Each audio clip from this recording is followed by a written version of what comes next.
اللهم صل على سيدنا محمد. habeennimadii la soo dhaafay abaarihii 7 fiidnimo ayaa muwaadin Soomaaliyeed lagu dilay degmada Filibi ee hoos tagta magaalada Cape Town ee dalka Koonfur Afrika kadib markii 3 nin oo burcad hubeysan ay ku soo weerareen isagoo jooga goobtiisa ganacsiga. marxuumka ayaa lagu magacaabi jiray Axmed Qadar Faarax Cali oo da'diisu ahayd 25 jir sida uu TV-ga Universal u xaqiijiyay mid ka mid ah dadkii goobta meedka ka soo qaaday.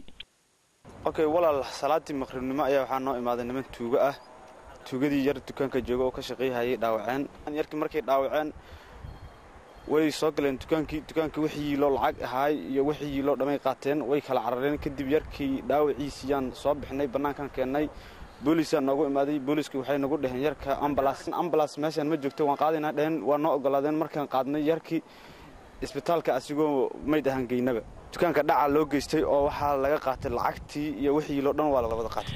marxuumka ayaa galinkii dambe ee maanta lagu aasay qawraha muslimiinta ee Kuruj iyadoo aaska ay ka soo qayb galeen qaar ka mid ah dadka Soomaaliyeed ee degan magaalada Cape Town. marka ikhwaani sidaan ognahay mowdka qof walba way dhimanaysaa birri markaysa way dhamaanaysaa qofka markii meesha la dhigo oo markaysa alxamdulillah qabrigaasi la keeno way u dhamaadeen wax walba marka inaan zaad qaadano. sidoo kale habeennimadii Jimcaha ayaa muwaadin kale oo Soomaaliyeed lagu dilay degmada Kalija oo ay Soomaalida u yaqaanaan gurigii geerida. marxuumka oo lagu magacaabi jiray Awees Macalin Maxamuud ayaa kooxaha dilka geystay ay ku dileen meel dibadda ka ah goobtiisa ganacsiga. ciidamada ammaanka ee waddankan Koonfur Afrika ayaa baaritaano kala duwan ka wada deegaanadii ay falalkan ka dhaceen balse ilaa iyo hadda ma jirto cid dambiyadaasi loo soo qabqabtay. Cabdikariim Mursal Faarax, Universal TV, Cape Town.